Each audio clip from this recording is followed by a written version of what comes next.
Okay, सो ये last video है PHP basics की। हमने सारे टॉपिक्स जो पीएचपी बेसिक्स में आते हैं वो हमने कवर कर लिए। वीडियो को एंड तक देखिएगा, उसके बाद डिस्क्रिप्शन में आपको क्विज़ मिलेगा। ठीक है, पीएचपी बेसिक्स का 125 क्वेश्चंस होंगे उसमें। वो क्विज़ आपको अटैम्प्ट करना है, एमसीक्यूज होंगे। वो अटैम्प्ट आप करेंगे तो फिर मैं एक व्हाट्सएप ग्रुप बना रहा हूँ पीएचपी डेवलपर्स का, जिसमें वो सारे डेवलपर्स होंगे जो एक क्विज़ अटैम्प्ट करेंगे। उसमें हम फिर आगे की डिस्कशंस भी करेंगे। मैं अपने रियल प्रोजेक्ट्स भी शेयर कर रहा हूँ, अपने जो रियल काम में पीएचपी पे कर रहा हूँ वो चीज़ें भी वहाँ पे शेयर कर रहा हूँ। और हम एडवांस कोर्स जो वो यूट्यूब पे वो तो चलता रहेगा, ठीक है, लेकिन क्विज़ आपको करना है। ठीक है, अगर आप क्विज़ नहीं करेंगे, आगे आप एडवांस में चले गए तो आप उसमें चीज़ों में कंफ्यूज हो जाएंगे। तो बेसिक सारे कवर हो गई हैं। जो लोग वेट कर रहे थे कि कोर्स पूरा कंप्लीट हो जाए उसके बाद हम जो शुरू करें, तो बेसिक्स तक का तो कोर्स अब कंप्लीट हो गया है। अब आप बिल्कुल शुरू कर सकते हैं। ठीक है, क्विज़ का कोई टाइम फ्रेम नहीं है, आप सारी वीडियोस देखकर आराम से क्विज़ देखें। और जब क्विज़ आप अटैम्प्ट करेंगे तो आपको ऑटोमेटिकली, जब आप फॉर्म फिल करेंगे तो ऑटोमेटिकली मैं आपको व्हाट्सएप के ग्रुप में ऐड कर दूंगा। तो क्विज़ का लिंक आपको डिस्क्रिप्शन में मिल जाएगा, पिन कमेंट होगी नीचे, उसमें भी मिल जाएगा। ठीक है, तो अब चलते हैं वीडियो की तरफ। अच्छा, अब हम आते हैं PHP delete array items पे। To remove an existing item from an array, you can use the array_splice function. With the array_splice function, you specify the index, where to start and how many items you want to delete. तो उसकी example हम देख लेते हैं। यहाँ पे array है cars का, इसमें कितनी वैल्यूज हैं? वोल्वो, BMW, टोयोटा, 3 वैल्यूज हैं। एरे स्प्लाइस का फंक्शन यूज हुआ और क्या हुआ उसमें, उसने ये एरे का वेरिएबल दिया। इसने कहा कि लोकेशन हमें देनी पड़ेगी, specified index where to start, index 0 से स्टार्ट होती है, तो उसने 1 दी है। ठीक है, इसने यहाँ पे 1 दी है। और दूसरा आर्ग्यूमेंट क्या कहता है फंक्शन में, इसको क्या करें, आर्ग्यूमेंट कहते हैं ना। तो दूसरा आर्ग्यूमेंट क्या था, how many items you want to delete. तो ये कह रहा है कि इंडेक्स 1 से स्टार्ट करो और एक आइटम डिलीट करो। तो मतलब कि वो इंडेक्स 1 से स्टार्ट करेगा और एक आइटम डिलीट करना है तो इसको डिलीट कर देगा। ठीक है, फिर वार डंप हम करते तो आप देखिएगा कि 0 इंडेक्स में वॉल्वो आता है, ये इंडेक्स रिमूव हो गई। ठीक है, 1 वाली, और ये फिर 1 हो जाएगी खुद ब खुद। ठीक है, ये खुद ब खुद 1 हो जाएगी और ये टोयोटा अब 1 हो गई है, और BMW जो थी वो रिमूव हो गई। ठीक है, एरे स्प्लाइस में क्या हुआ कि हमने इंडेक्स नंबर बताया और कितने आइटम्स हमें रिमूव करना हमने वो बताया। 1 हमने बताया तो उसने BMW रिमूव कर दिया और इंडेक्स इसने जो है चेंज कर दी। ठीक है, after the deletion the array gets re index automatically starting at 0। तो ये जब डिलीट हो गया तो उससे फिर से री इंडेक्स की वैल्यूज, अब क्योंकि 2 वैल्यूज हैं तो उसको 0 कर दिया, इसको उसने 1 कर दिया। अच्छा, इसको मैं अलग से 2 करता हूँ, ये दोनों वैल्यूज ही मैं कहता हूँ कि डिलीट कर दो। तो अब क्या होगा,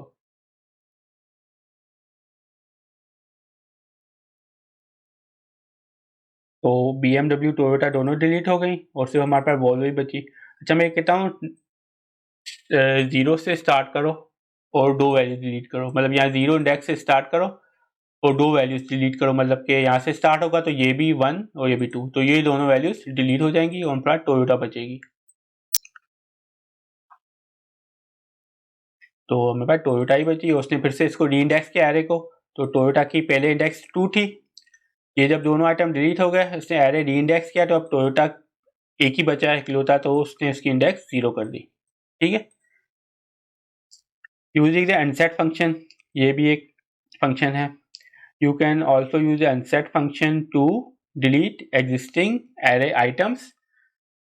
इसमें एक डिफरेंस है, क्या है, the unset function does not rearrange the indexes. यहाँ पे क्या हो रहा था कि वो डिलीट करके री इंडेक्स भी कर रहा था, लेकिन यहाँ पे क्या है, अनसेट रीअरेंज नहीं करता। ठीक है, वो इंडेक्स रीअरेंज नहीं करता, जो इंडेक्स मतलब meaning after the deletion the array will no longer contain the missing indexes. ये आप एग्जाम्पल्स की हम देख लेते हैं। ये एरे है वॉल्वो, BMW, टोयोटा, इसमें 3 वैल्यूज हैं। ठीक है, हमने क्या किया, अनसेट कार से एरे का वेरिएबल अनसेट क्या किया हमने, ये 1 इंडेक्स अनसेट कर दी। ये 0 है, ये 1 है, ये 2 है, तो ये 1 जो इंडेक्स है ये अनसेट हो गई। फिर जब हम वार डंप करते हैं तो क्या होता है, 0 में क्या है, वॉल्वो है, 1 क्योंकि हमने रिमूव कर दी थी तो अब 1 नहीं है इंडेक्स, लेकिन और 2 लेकिन हमारे पास टोयोटा है तो 2 आ गई। तो हुआ कि अनसेट में वो रीइंडेक्स नहीं करता एरे को। अगर हम एरे स्प्लाइस यूज़ करते तो उसको रीइंडेक्स भी करता और ये जो इंडेक्स होती है ये 1 हो जाती फिर। लेकिन अनसेट में इस तरह नहीं होता है। अनसेट में बस उसने इंडेक्स रिमूव कर दी और बाकी जो इंडेक्सेस हैं वो वहीं पे उसी तरह रहेंगी। तो ये 0 है, ये 2 है, ठीक है, और 1 उसने रिमूव कर दी तो ये 0 और 2 हमारे पास आ रही है। एरे स्प्लाइस करते तो क्या होता, ये करने के बाद, डिलीट करने के बाद वो उसे रीइंडेक्स भी करता तो ये 0 होती, ये रिमूव हो गई, ठीक है, तो ये 2 है तो अब फिर से रीइंडेक्स करेगा तो इसको फिर 1 कर देता अगर एरे स्प्लाइस हम यूज़ करते। तो वही बता रहा है ना एरे स्प्लाइस में के after deletion the array gets reindex automatically starting at index 0 and set function does not rearrange the indexes, meaning that after deletion the array will no longer contain a missing indexes। तो missing index कौन सी है, 1 है, ठीक है, 1 जो हमने यहाँ पे डिलीट कर दिया, अनसेट कर दिया तो 1, तो आप देखिएगा कि यहाँ पे नहीं है, 0 और 2 है। रिमूव मल्टीपल एरे आइटम्स, ये भी हमने देखी थी कि यहाँ पे 1 से स्टार्ट हो रही है और कह रहा है कि 2 वैल्यूज रिमूव कर तो BMW टोयोटा रिमूव हो जाएगी और उन पर वॉल्वो बचेगी। ये अभी हमने किया था। Then set function takes an unlimited number of arguments and can therefore be used to delete multiple array items। यहाँ पे हम जो है वो एक ही आइटम रिमूव कर रहे थे लेकिन कह रहा है कि एरे अनसेट जो फंक्शन है मल्टीपल आर्ग्यूमेंट्स ले सकता है। तो एक ही फंक्शन में मल्टीपल आइटम्स जो है वो रिमूव कर सकते हैं एरे के। इस तरह कार्स है, उसका एरे है, उसमें 3 वैल्यूज हैं, वॉल्वो, BMW और टोयोटा, ठीक है। हमने यहाँ पे अनसेट क्या कर रहे हैं, हमने 0 इंडेक्स अनसेट कर ली और हमने ये 1 इंडेक्स अनसेट कर ली तो वॉल्वो और BMW उड़ जाएंगे और बचा हमारे पास क्या, टोयोटा। और टोयोटा की इंडेक्स 2 है तो इसने 2 शो की है और यहाँ पे हमारी वैल्यू टोयोटा आ रही है। एरे स्प्लाइस करते तो ये 0 होता क्योंकि एरे स्प्लाइस जो है वो रीइंडेक्स भी करता है। Remove item from an associative array, ये देख लेते हैं। अच्छा, ये एरे है, ब्रांड की नेम ब्रांड है, वैल्यू फोर्ड है, यहाँ पे की नेम मॉडल है, वैल्यू मस्टैंग है, यहाँ पे की नेम ईयर है, वैल्यू 1964 है। यहाँ पे इसने क्या किया, अनसेट किसको, मॉडल के की, मॉडल की जो की है उसको कर दिया। पर बॉटम क्या तो क्या हुआ, ब्रांड की नेम है, उसकी वैल्यू फोर्ड आ रही है और ईयर जो है वो की है, उसकी वैल्यू 1964 है। और मॉडल जो है हमने ये की जो है जो अनसेट कर दी तो ये एरे से डिलीट हो गई तो यहाँ पे शो नहीं हो रही, ठीक है, सिर्फ ब्रांड और ईयर शो हो रहा है, मॉडल हमने रिमूव कर दिया था। Using the array difference function, अच्छा जी ये क्या, you can also use the array difference function to remove items from an associative array. इसको छोड़ना, ठीक है, ये अभी ज़्यादा हो जाएगा क्योंकि अभी हमारा फोकस है कि जो बेसिक्स जो है ना इतना कर ले कि आपको कॉन्फिडेंस आ जाए और आगे फिर आप एडवांस चीज़ें भी कर सकें। या अभी हम इन चीज़ों पे थोड़ा जाएंगे ना जिसमें थोड़ा सा दिमाग ज़्यादा यूज़ होना है तो वो फिर आप उस पर फिर कंफ्यूज हो जाएंगे, ठीक है। तो अभी इन चीज़ों पे हम नहीं आते, सिंपल रखते हैं हर चीज़ को। रिमूव द लास्ट आइटम, ये कर लेते हैं। तो एरे पॉप क्या करता है, array pop function remove the last item of an array. तो सिंपली जो लास्ट आइटम है, लास्ट क्या ये वाला है टोयोटा, उसको रिमूव कर देगा, बस ये करेगा। बॉटम आपने किया तो देखिए 0 में वॉल्वो है और 1 में BMW है, 2 जो इंडेक्स है वो रिमूव हो गई। एरे पॉप जो है वो लास्ट आइटम जो होता है एरे में इंडेक्स में वो रिमूव कर देता है, बस इतना सा काम करता है वो। अच्छा, रिमूव द फर्स्ट आइटम भी है, लास्ट है तो फर्स्ट भी होना चाहिए। तो एरे शिफ्ट क्या करता है, remove the first item of an array. तो array shift first item of an array क्या है, ये है, ये वॉल्वो है तो उसने रिमूव कर दिया तो क्या है, BMW हमारे पास बचा टोयोटा। अच्छा, ये री इंडेक्स भी करता है रिमूव करने के बाद, ठीक है। तो री इंडेक्स इसने किया तो 0 पे जो वॉल्वो थी वो रिमूव हो गई। तो उसने री इंडेक्स जब किया तो BMW की इंडेक्स यहाँ पे 1 थी ओरिजिनल, लेकिन अब जो नया एरे बना है जिसमें ये वैल्यू नहीं है वॉल्वो की तो उसमें इसके BMW की इंडेक्स 0 कर दी क्योंकि 0 से स्टार्ट हो रहा है। ये इसकी फर्स्ट वैल्यू है ना, तो 0 से इंडेक्स स्टार्ट होती है, तो इसने इसकी इंडेक्स 0 कर दी, और टोयोटा की 2 थी तो उसकी उसने 1 कर दी। तो यहाँ पे उसने रिमूव करके इसको री इंडेक्स भी किया एरे को। तो ये एरे शिफ्ट है। अच्छा, रिमूव एरे आइटम्स हमने देख लिए हैं। अब हम आते हैं सॉर्टिंग एरेस पे। अच्छा, बहुत सारे फंक्शन है सॉर्टिंग के।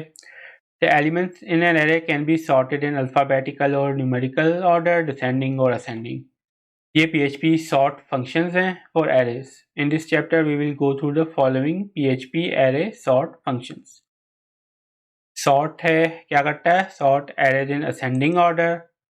rsort है, sort arrays in descending order. asort है, sort associative arrays in ascending order according to the value. Key name नहीं, value. A sort क्या करता है? Sort associative arrays in ascending order according to the key name. AR sort क्या करता है? Sort associative arrays in descending order according to the value. और KR sort क्या करता है? Sort associative arrays in descending order according to the key. तो ये देख लेते हैं। तो पहले क्या है? Sort का फंक्शन है। सिंपल क्या करता है? Sort arrays in ascending order. इसकी एग्जाम्पल देखते हैं। The following example sorts the elements of the cars array in ascending alphabetical order. तो ये ओरिजिनल एरे है हमारा, इसमें 3 वैल्यूज हैं, वॉल्वो है, BMW है, टोयोटा है। सॉर्ट का फंक्शन इसने यूज़ किया, और ये कार्स जो है उसने एरे ये वेरिएबल दे दिया। अच्छा, ये हम अभी नहीं करते, ठीक है, हम वार डंप ही यूज़ करते हैं देखने के लिए कि उसने सॉर्ट किया है असेंडिंग में।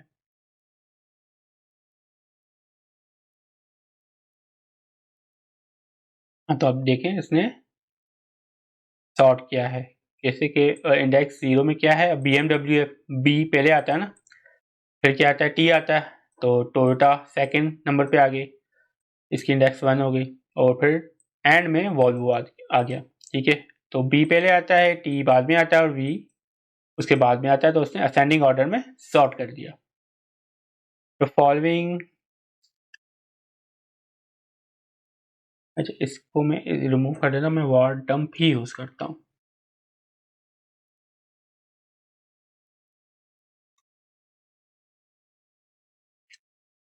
ठीक है, तो ये नंबर्स का एरे है, इसमें 4 वैल्यू है, 6 है, 2 है, 22 है, 11 है। अच्छा, नंबर्स को हम सॉर्ट कर रहे हैं तो किस तरह होगा? तो अब देखें कि फर्स्ट इंडेक्स में क्या है? 2, क्योंकि 2 छोटा नंबर है, असेंडिंग में कर रहे हैं ना, तो जो छोटा है वो पहले आएगा। फिर इंडेक्स 1 है, इसमें फिर क्या, और उसमें आपका 4 आ रहा है, 2 के बाद 4 आता है। इसको मैं इस तरह कर लेता हूँ ताकि ईजी हो जाए रीड करना। तो ये प्री हमने देखा था शुरू में, आई होप आपको याद हो, नहीं हो तो आप पुराने लेसन जाके फिर से देखें। ठीक है, कोई मिस्टेक नहीं है। हाँ, तो पहले सॉर्ट हो गया, तो पहले जो 2 आता है, उसके बाद 4 आता है, उसके बाद 6 आता है, उसके बाद 11 आता है, एंड में 22 आता है। तो इस तरह ये असेंडिंग ऑर्डर में ये सॉर्ट हो गया। अच्छा, sort in descending order, r sort.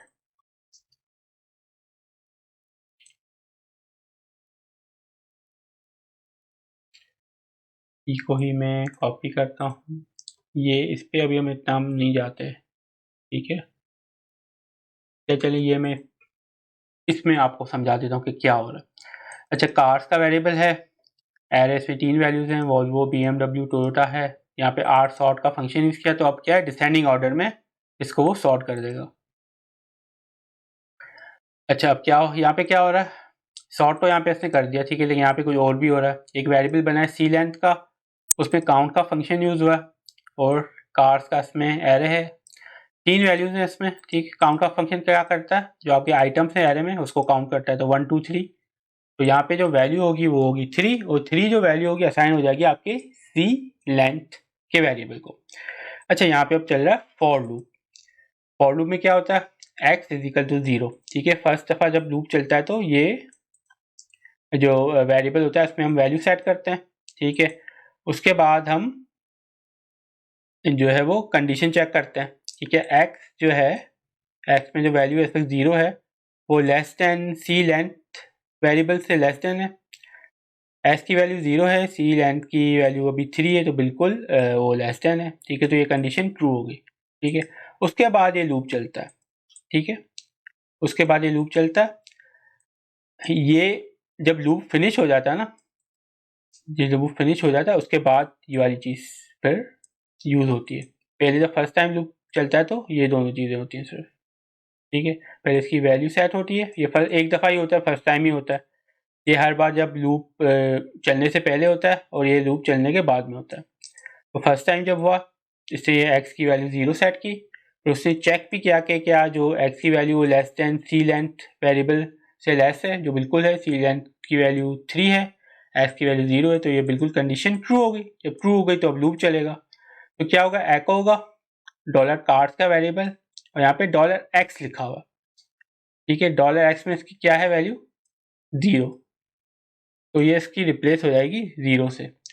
और कार्स का जो एरे है इसमें 0 इंडेक्स में क्या वैल्यू आ रही है, अब क्योंकि ये सॉर्ट हो गया ना एरे, ये सॉर्ट हो गया, डिसेंडिंग ऑर्डर हो गया, तो डिसेंडिंग ऑर्डर में वी पहले आएगा, तो उसने वॉल्वो यहाँ पे एको कर दिया। फिर से इस लूप चले, अब ये लूप खत्म हो गया तो यहाँ पे एक्स प्लस प्लस करेगा, ठीक है। एक्स प्लस प्लस करेगा तो अब एक्स की वैल्यू हो गई है क्या, 1। अब एक्स जो है वो 1 है। और उसके बाद फिर से कंडीशन चेक करेगा कि क्या एक्स की वैल्यू अभी भी सी लेंथ से कम है, बिल्कुल है, 1 इज लेस देन 3, तो ये लूप, ये कंडीशन ट्रू हो गई, लूप फिर से चलेगा, ठीक है। अब यहाँ पे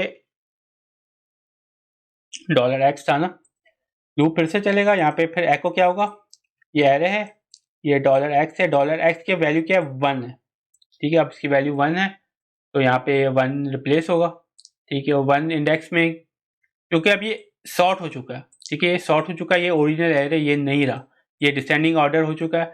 तो डिसेंडिंग ऑर्डर में वी पहले आएगा, टी बाद में आएगा, टोयोटा सेकंड नंबर पे आएगा, तो अब वो फिर से क्या एको करेगा, टोयोटा। और उसके बाद लूप जब लास्ट टाइम चलेगा, ठीक है, फिर से एक्स प्लस प्लस होगा, उसकी वैल्यू जो है वो 2 होगी, और 2 जो है बिल्कुल 3 से लेस है अभी भी, और यहाँ पे डॉलर एक्स होगा, ठीक है। तो और डॉलर एक्स की वैल्यू अब 2 है, ठीक है। तो 2 इंडेक्स में क्या है, अब सॉर्ट होने के बाद क्या है 2 में, बी एम डब्ल्यू एंड में, डिसेंडिंग ऑर्डर में जो है वो अल्फ़ाबेटिकली हम करते हैं, तो जेड से स्टार्ट करते हैं, पहले जेड, फिर उसके बाद एंड में जो आता है आपका ए आता है। तो डिसेंडिंग ऑर्डर में सॉर्ट किया, तो एंड में हमारे पास बी बचा, बी एम डब्ल्यू। तो अगर मैं इसको इस तरह आपको दिखाऊं, ये ओरिजिनल एरे था, इसको हमने आर सॉर्ट किया, तो अब क्या होता है, नंबर्स नहीं, कार्स,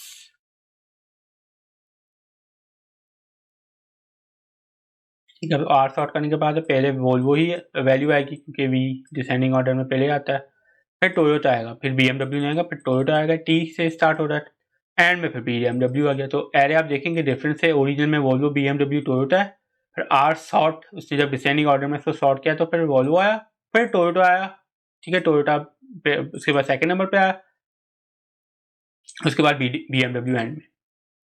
तो इस तरह जो है रिवर्स ऑर्डर में ये सॉर्ट हो गया। सिमिलरली नंबर्स भी इसी तरह होंगे, इसको मैं यही करता हूँ, ठीक है। नंबर्स को हमने रिवर्स में सॉर्ट किया, तो पहले क्या आएगा 22, फिर आपका आएगा जी 11, फिर 6, फिर 4, फिर 2, रिवर्स ऑर्डर में। इसके बाद sort array ascending order according to value. अच्छा, यहाँ पे क्या हो रहा है, अकॉर्डिंग टू वैल्यू सॉर्ट हो रहा है। ए सॉर्ट क्या करता है, the following example sorts an associative array in ascending order according to the value, ठीक है। ये की नेम है, ठीक है, की नेम से सॉर्ट नहीं करेगा, वैल्यूज जो है ना उससे सॉर्ट करेगा, ए सॉर्ट। तो पहले क्या आएगी, पहले 35 भी आएगा, फिर 37 ही आएगा, और 43 ही आएगा, मतलब ये इसी तरह ही आएगा, ठीक है। अगर हम सॉर्ट करते हैं एज, एज एज एज ये ऑलरेडी उसे सॉर्टेड ही है, 35 आ रहा है, फिर 37 आ रहा है, 43, अगर इसको मैं चेंज कर देता हूँ, बैंक को मैं 44 कर देता हूँ। अब ये जब सॉर्ट करेगा तो क्या होगा, पहले पीटर आएगा, फिर जो को आना चाहिए और फिर बैन को आना चाहिए, राइट, इसी तरह होना चाहिए ना। 35, 43, 44, हाँ, तो पहले पीटर 35 आया, फिर जो आया हमारा 43, फिर एंड में आ गया बैन 44। फिर इसको हमने असेंडिंग ऑर्डर में सॉर्ट किया बाय वैल्यू। अच्छा, के सॉर्ट है, के सॉर्ट क्या होता है, ascending order according to the key, ठीक है, अकॉर्डिंग। अब यहाँ पे के सॉर्ट में की से सॉर्ट हो रहा है, ठीक है, की से अब सॉर्ट हो रहा है, पहले यहाँ पे वैल्यू से सॉर्ट हो रहा था, अब के में की से सॉर्ट होगा, पीटर, बैन और जो, इससे सॉर्ट होगा। तो पहले क्या आएगा, बैन आएगा, ठीक है, बी है, उसके बाद आपका जो है A B C D E F G H I J, फिर उसके बाद आपका पे पी, ठीक है, तो बी, जो, जे और पी, ठीक है, ये सॉर्ट हो गया। पहले बैन आया, ये अब की से सॉर्ट हो रहा है ना, तो पहले बैन आया, फिर जो आया जे से और रिपीटेड पी से। Sort array descending order. अच्छा, अब ए आर सॉर्ट है, ठीक है, ए आर सॉर्ट में क्या होता है, ए सॉर्ट में जिसमें हमने असेंडिंग ऑर्डर किया था, ए सॉर्ट में क्या किया था हमने, कहाँ गया, associative array in ascending order according to the value. तो ए आर सॉर्ट में क्या होता है, अब इसमें डिसेंडिंग ऑर्डर में होगा according to the value, A sort में ascending order according to the value था, ए आर सॉर्ट में descending order according to the value. तो मैंने फिर से चेंज किया, तो ए आर सॉर्ट में वो डिसेंडिंग ऑर्डर में करेगा अकॉर्डिंग टू द वैल्यू। तो डिसेंडिंग ऑर्डर में पहले क्या आएगी हमारी 43, 37, 35, तो यही आया ना कि 43 पहले जो आया, फिर 37 बैन आया और फिर 35 पीटर आया, तो डिसेंडिंग ऑर्डर में उल्टा, ठीक है, पहले बड़ा नंबर फिर उससे छोटा फिर उससे छोटा, ठीक है। तो ये आपका ए आर सॉर्ट था। के आर सॉर्ट में क्या होता है, इसमें एसोसिएटिव एरे होता है descending order according to the key, इसमें associative array in descending order according to the value था ए आर सॉर्ट में, के आर सॉर्ट में अकॉर्डिंग टू द की होता है डिसेंडिंग, ठीक है, ये की है पीटर, बैन और जो, ठीक है। तो के आर सॉर्ट में क्या होता है, डिसेंडिंग ऑर्डर में सॉर्ट होता है अकॉर्डिंग टू द की, पहले इसमें वैल्यू था, लेकिन ए आर सॉर्ट में, के आर सॉर्ट में की पहले देखेगा और उसको जो है वो डिसेंडिंग ऑर्डर में सॉर्ट करेगा। तो किस तरह होगा, पहले क्या आएगा, पहले आपका पी से पीटर आता है, 35 की वैल्यू है, फिर आपका बैन नहीं आता, फिर आपका जो आता है जे, उसकी 43 और फिर एंड में बी, तो डिसेंडिंग ऑर्डर में तो फिर बी जो है वो एंड में आएगा, तो एंड में बी बैन और उसकी वैल्यू 37। तो के आर सॉर्ट में sorts and associative array in descending order according to the key. Complete PHP array reference. अच्छा, ये टेस्ट करते हैं हम अपने आप को, use the correct array method to sort colours array alphabetically. Alphabetically किस तरह होगा, देख लेते हैं। Sort arrays in ascending order, तो sort arrays in ascending order है, अल्फाबेटिकली तो असेंडिंग ऑर्डर ही होगा, पहले ए बी सी डी ना। चलिए जी देख लेते हैं, सॉर्ट कलर्स,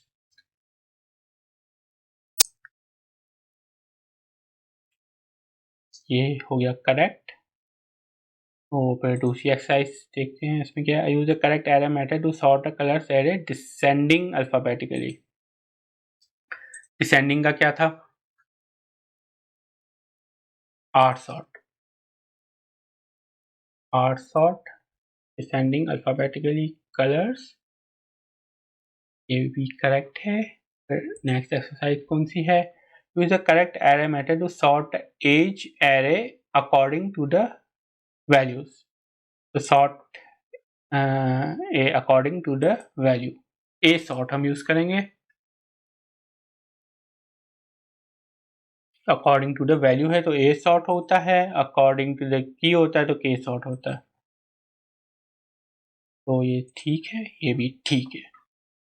चलें जी, ये सॉर्टिंग एरेस हमारे हो गए। नेक्स्ट क्या है, मल्टी डायमेंशनल एरेज, ये अभी हम नहीं करते, ये आपको कंफ्यूज कर देंगे बहुत, ठीक है, इसको अभी छोड़ देते हैं। ये फिर जब आगे हम करेंगे, थोड़ा सा एडवांस जाएंगे, तब देखेंगे इसे। ये सारे हमारे PHP के एरे फंक्शंस हैं, ठीक है, आप देख सकते हैं इतने सारे फंक्शंस हैं एरेस के।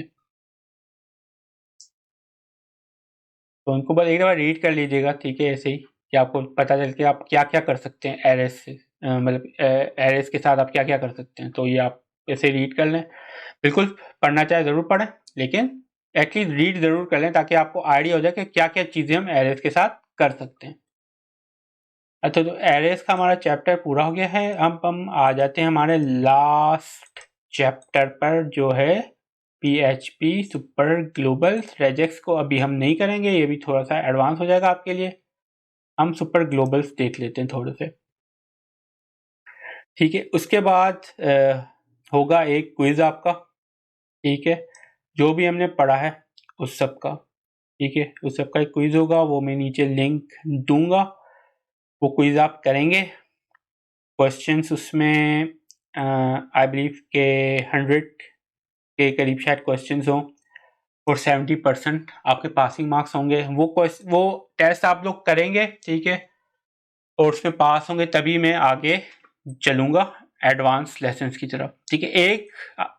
हम में से एक भी करता है ना तो मैं एडवांस लेसन्स की तरफ जाऊँगा, लेकिन कोई भी नहीं करेगा तो फिर मैं नहीं जाऊँगा, क्योंकि फिर मैं समझूँगा कि लोगों को शायद समझ में नहीं आ रहा, ठीक है, कोर्स समझ में नहीं आ रहा, तो फिर उस पर फिर ज़्यादा मेहनत करने की मुझे ज़रूरत नहीं है। जब समझ में नहीं आ रहा, कोई नहीं करेगा क्विज़, तो मैं यही इसका मतलब निकालूंगा। लेकिन एक भी आप में से कोई करता है और जो है 70% जो है मार्क्स लाता है, तो फिर मैं एडवांस कोर्स की तरफ फिर जाऊंगा, ठीक है। और जो भी आप लोग वो क्विज़ अटैम्प्ट करेंगे, पास होंगे, नहीं होते फिर से लाइसेंस देखिएगा, फिर से अटैम्प्ट कीजिएगा, कोई मसला नहीं है। जो भी पास होगा तो उनके लिए फिर अलग से एक ग्रुप भी मैं बनाऊंगा, और हम उसमें फिर वो डिस्कशन ग्रुप होगा, उसमें फिर हम आगे एडवांस चीज़ें डिस्कस करेंगे। मैं और भी उसमें आपको चीज़ें शेयर कर रहा हूँ रियल लाइफ प्रोजेक्ट के बारे में, अपना पूरा दिन में मैं क्या क्या कर रहा हूँ, किस तरह कर रहा हूँ, वो चीज़ें आपको उससे आपके साथ शेयर कर रहा हूँ।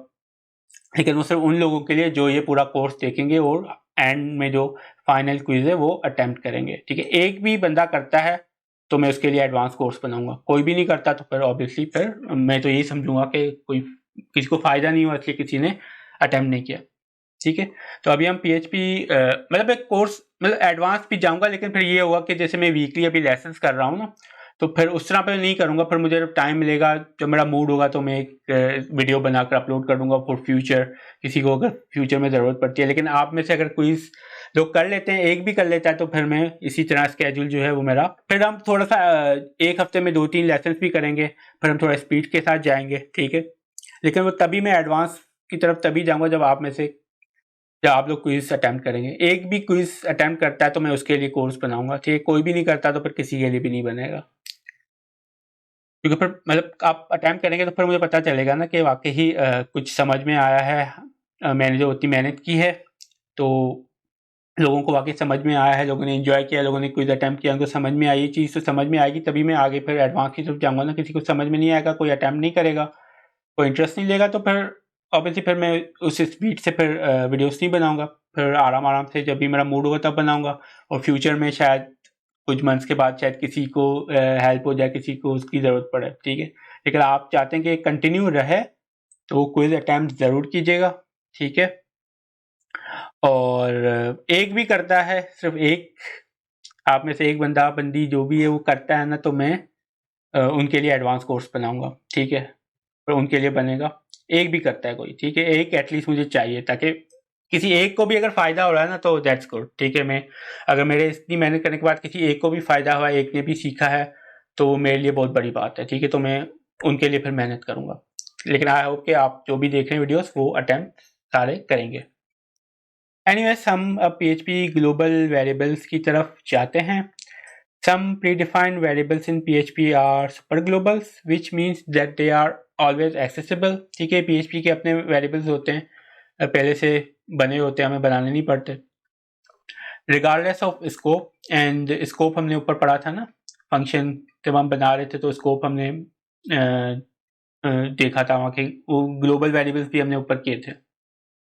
And you can access them from any function, ठीक है। ग्लोबल वेरिएबल्स हम किसी भी फंक्शन से एक्सेस कर सकते हैं, क्लास, फाइल, क्लास वो बाद में देखेंगे, फाइल भी बाद में देखेंगे, हम एडवांस में आएंगे तो PHP super global variables are globals कौन कौन से हैं? Global server, request, post, get, files, environment, cookie, session. ये आई बिलीव कि हम एडवांस में करेंगे, जब हम फॉर्म्स पे आएंगे ना तब देखेंगे। हम ग्लोबल्स और सर्वर को देख लेते हैं। PHP $globals. Global variables are variables that can be accessed from any scope.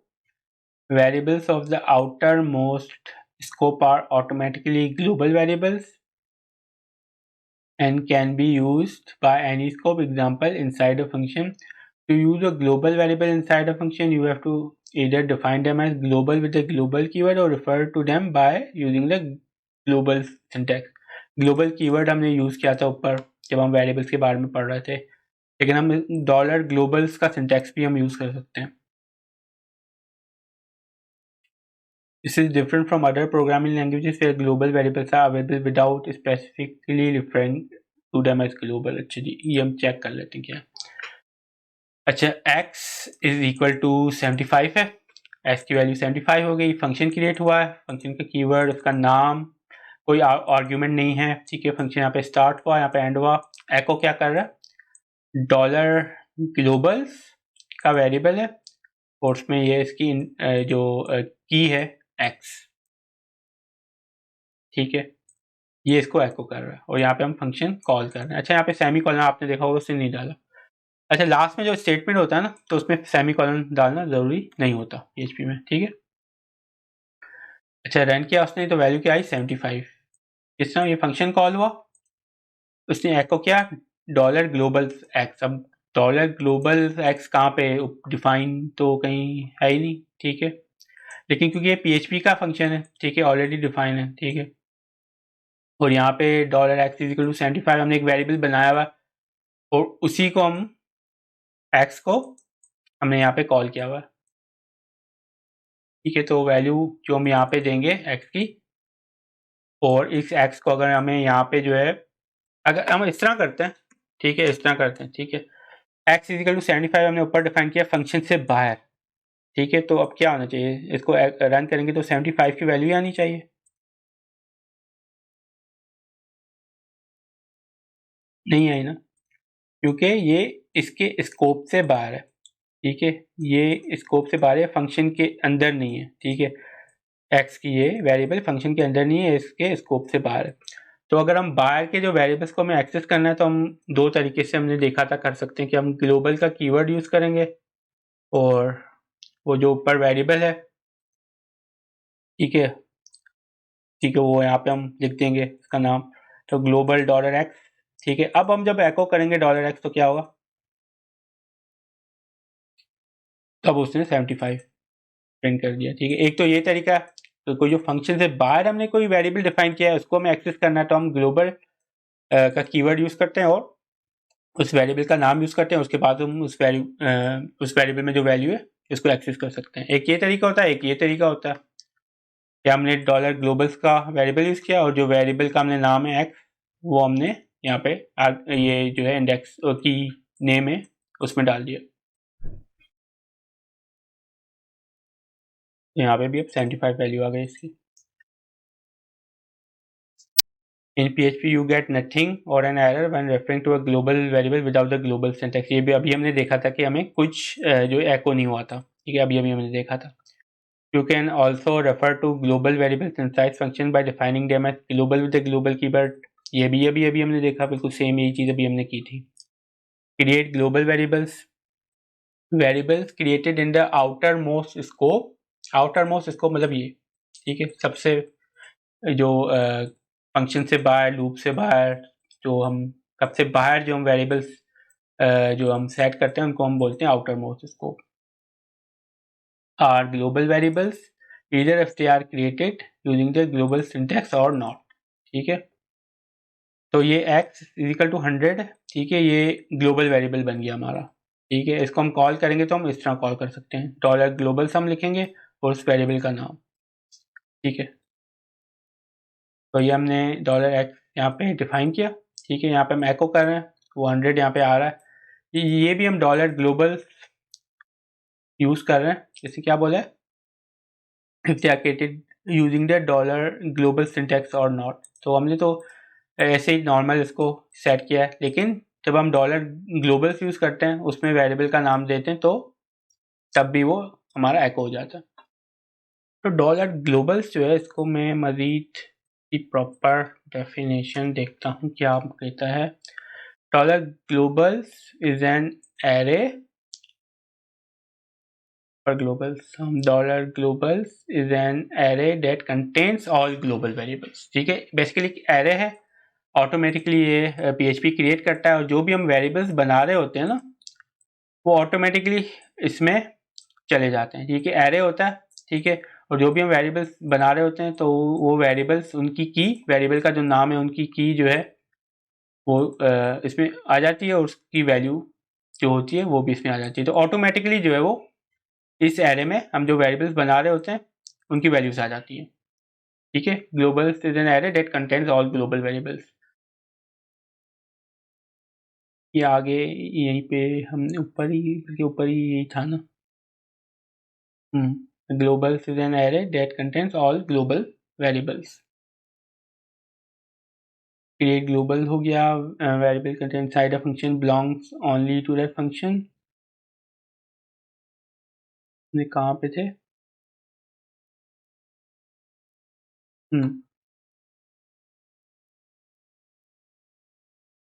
ये हमने देख लिया।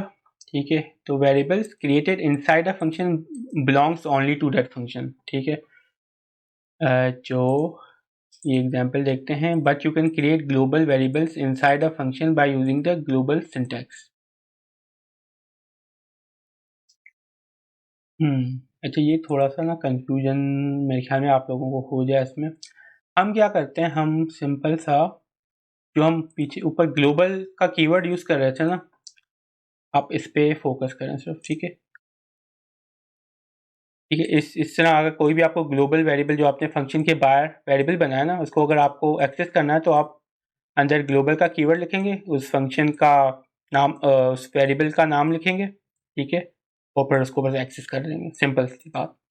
अगर हम ग्लोबल यूज़ नहीं करते तो फिर ये वेरिएबल एक्सेस नहीं होगा। ठीक है, क्योंकि यहाँ पे इसने लिखा है ना कि variables variables created inside a function belongs only to that function. ठीक है, तो यहाँ पे अगर एक्स क्रिएट होता, ठीक है, अगर यहाँ पे एक्स क्रिएट होता और फिर हम रन करते तो फिर उस एक्स की जो वैल्यू होती वो यहाँ पे आती। फॉर एग्जांपल मैं डॉलर एक्स करता हूँ 10, और फिर हम एको करेंगे तो ये 10 एको हो जाएगी हमारे पास। ठीक है, इसको मैं रिमूव करता हूँ, तो अब क्योंकि डॉलर एक्स इस फंक्शन में है ही नहीं तो कुछ भी एको नहीं होगा। लेकिन डॉलर से हमने बार बनाया, तो बार वाले डॉलर एक्स को हम किस तरह एक्सेस करेंगे, तो उसके लिए हम ग्लोबल का कीवर्ड देंगे और डॉलर एक्स जो उसका वेरिएबल का नाम है वो हम यहाँ पे देंगे। तो अब जब हम एको करेंगे तो ये जो बाहर जो वेरिएबल है, ग्लोबल वेरिएबल, उसकी वैल्यू एको हो जाएगी। ठीक है, ये अब सेंटिफाई होगी। तो आप इस तरह कर लें। ठीक है, डॉलर ग्लोबल के वेरिएबल को अभी आप इग्नोर कर लें। अच्छा, बाकी हमारे पास डॉलर अंडरस्कोर सर्वर का भी एक PHP super global variable which holds information about headers, parts, script locations. इसकी आप देख सकते हैं कि क्या क्या वैल्यूज हैं। इसको हम, अच्छा, सर्वर PHP सेल्फ, इससे क्या मुराद है? मैं एक काम करता हूँ, जैम्प ओपन करता हूँ अपना लोकल, उसमें मैं ये चीज़ें ना कॉपी करके आपको दिखाता हूँ। अच्छा जी, ये मैंने स्क्रिप्ट अपनी बनाई है लोकल पे। ठीक है, PHP सेल्फ में क्या आ रहा है, तो यहाँ पे क्या है, यहाँ पे एग्जाम्पल उन्होंने दी हुई है, PHP underscore self is different from script name only when requested URL is in form. अगर इस तरह का कोई URL है तो PHP सेल्फ में क्या वैल्यू होगी, ये वैल्यू होगी। मतलब पूरा जो URL आ रहा है ना, ठीक है, वो पूरी यही वैल्यू होगी PHP सेल्फ में। ठीक है, और स्क्रिप्ट जो नेम होगी स्क्रिप्ट नेम तो हमारी टेस्ट और PHP है ना, जो फाइल हमारी है वो तो टेस्ट और PHP है, तो स्क्रिप्ट नेम में हमारी सिर्फ स्क्रिप्ट का नाम होगा।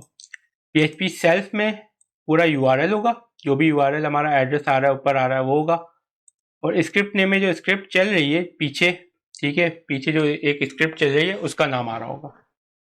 तो ये फ़र्क है PHP सेल्फ में और स्क्रिप्ट नेम में। बाकी आपका HTTP सर्वर नेम है और HTTP होस्ट है। सर्वर नेम हम चेंज कर सकते हैं अपाची कॉन्फ़िगरेशन में। HTTP होस्ट जो भी आपका, वो भी जो भी पूरा URL जो भी मतलब डोमेन है आपका, ठीक है, यहाँ पे लोकल होस्ट है आपका, जो भी है .com जो भी डोमेन होगा वो आपका HTTP होस्ट से वो शो हो जाएगा। तो यहाँ पे सर्वर नेम है, ये HTTP होस्ट है। HTTP रेफर इस वजह से शो नहीं हो रहा क्योंकि ये पेज हमने डायरेक्ट ओपन किया, ठीक है। अगर किसी पेज से किसी दूसरे पेज पे लिंक होता है इस पेज का, ठीक है, वो लिंक पे हम क्लिक करके आते तो उस पेज का लिंक फिर HTTP रेफर में होता, लेकिन क्योंकि डायरेक्ट हमने पेज ये ओपन किया तो कहीं से रेफर होकर तो नहीं आया ना, ठीक है, कहीं और पेज से तो नहीं आया, डायरेक्ट हुआ है, तो इस वजह से HTTP रेफर में कोई लिंक नहीं है। लेकिन अगर लगता है हम इस पर लिंक बनाते हैं, हमें यहाँ पे मैंने लिंक बना दिया, ठीक है, यहाँ पे मैंने इस पर लिंक बना दिया है। अब मैं इस पर क्लिक करता हूँ तो देखिए क्या होगा। हमने क्लिक किया तो इसी पेज पे था, मैंने इसी पेज से मैंने लिंक पे क्लिक किया, इसी पेज पे आया। तो HTTP रेफर ने क्या किया कि जिस पेज से मैं क्लिक करके आया उस पेज पे, उसका उसने URL यहाँ पे डाल दिया। तो उससे हमें पता चलता है कि भाई एक यूज़र आया तो किस पेज से क्लिक करके आया, ठीक है। तो HTTP रेफर में हमारी वैल्यू इस तरह आ जाती है कि अगर किसी पेज पे कोई लिंक होता है उस पर क्लिक करके दूसरे पेज पे जाता है, वहाँ पे अगर हम HTTP रेफर चेक करते हैं तो हमें पता चल जाता है कि वो किस पेज से जो है होकर हमारे ये दूसरे पेज पे आया। उसके बाद आपका HTTP यूज़र एजेंट है, वो तो आपका सिंपल ब्राउज़र शो करता है, ठीक है। और स्क्रिप्ट नेम जो आपकी एक्चुअल स्क्रिप्ट नेम है उसका पाथ है, इसको शो हो रहा है। अब क्योंकि URL भी सेम है, ठीक है, पाथ भी जो है स्क्रिप्ट का सेम है, तो वो इस वजह से दोनों वैल्यू सेम आ रही है। लेकिन अगर URL कोई डिफरेंट होता, इस तरह का होता, ठीक है, तो PHP सेल्फ में सिर्फ URL आ रहा होता आपका पूरा जो भी ऊपर है, ठीक है, जो आ रहा है वही आ रहा है, और स्क्रिप्ट नेम में जो पीछे स्क्रिप्ट चल रही है वो आ रही होती। तो इसमें URL में स्क्रिप्ट का नेम है और आगे एक दूसरी लोकेशन भी दी हुई है, तो पूरा URL जो है वो आपका PHP सेल्फ में आ जाएगा। लेकिन स्क्रिप्ट अंडरस्कोर नेम में जो आपकी एक्चुअल स्क्रिप्ट है, जो एक्चुअल फाइल है पीछे जो चल रही है, उसका पाथ आ जाएगा, ठीक है। PHP सेल्फ में आपका URL आ जाएगा, ठीक है, ये एड्रेस आ जाएगा पूरा यहाँ से लेकर यहाँ तक, और स्क्रिप्ट नेम में जो एक्चुअल फाइल पीछे चल रही है, ठीक है, जो PHP में पीछे फाइल चल रही है उसका नाम शो हो जाएगा। ये हमने सर्वर के वेरिएबल्स भी हमने देख लिए, ये और भी बहुत सारे हम यहाँ पे देख सकते हैं, ठीक है। Request time, query string, HTTP host और रेफर हमने देख लिया। HTTPS किस तरह चेक करना है कि भाई स्क्रिप्ट HTTPS से आया या HTTP से यूज़र आया है।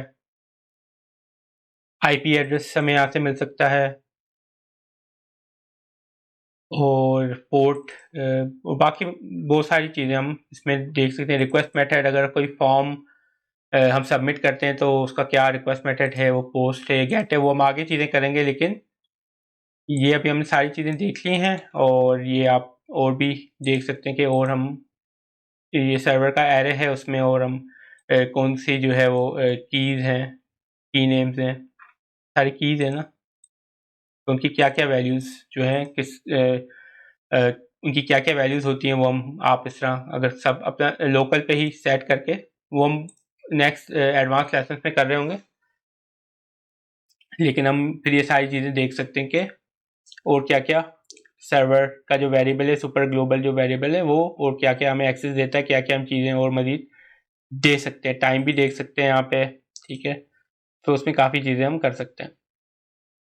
तो यहाँ पे हमारा ग्लोबल्स का ये सर्वर का कंप्लीट हो गया। रिक्वेस्ट पोस्ट गेट ये हम तब करेंगे जब हम फॉर्म्स के इस चैप्टर पे आएंगे, ठीक है। तो हमारे बेसिक्स कंप्लीट हो गए हैं PHP के, ठीक है।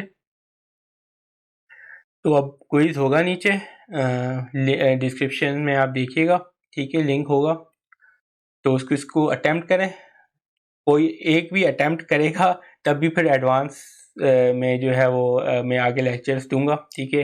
एक भी कोई करेगा, किसी एक को भी इंटरेस्ट होगा तो आई विल कंटिन्यू, लेकिन अगर किसी को भी इंटरेस्ट नहीं हुआ, मुझे लगा कि किसी ने भी कोई अटैम्प्ट नहीं किया, तो फिर मैं आगे फिर इस स्पीड से नहीं जाऊंगा, फिर मैं किसी और चीज़ पे ज़्यादा फोकस करूंगा, और इस पे फिर जब मुझे टाइम मिलता रहेगा, जब मेरा मूड होगा तो मैं इस पे लेसन बनाता रहूँगा। लेकिन अगर आप चाहते हैं इसको मैं कंटिन्यू करूँ, मुझे एडवांस आप सीखना चाहते हैं, तो क्विज़ को अटैम्प्ट ज़रूर करें, आप ही का फ़ायदा होगा, वो आप करेंगे तभी आप एडवांस चीज़ें समझ सकेंगे, ठीक है। तो क्विज़ को अटैम्प्ट करें, फिर मिलते हैं, ठीक है। फिर नेक्स्ट लेसन में इंशाल्लाह जब आप क्विज़ अटैम्प्ट करेंगे, कोई एक ही कर दे, तो फिर उसके लिए ही मैं फिर एडवांस लेसन फिर उसकी इसी के लिए बनाऊंगा, क्योंकि कोई एक भी सीखना चाहता है तो मैं उसके लिए भी जो है आगे लेसन बनाऊंगा, ठीक है। तो फिर मिलते हैं इंशाल्लाह नेक्स्ट लेसन में, ठीक है। अपना ख्याल रखिएगा, खुदा हाफिज़।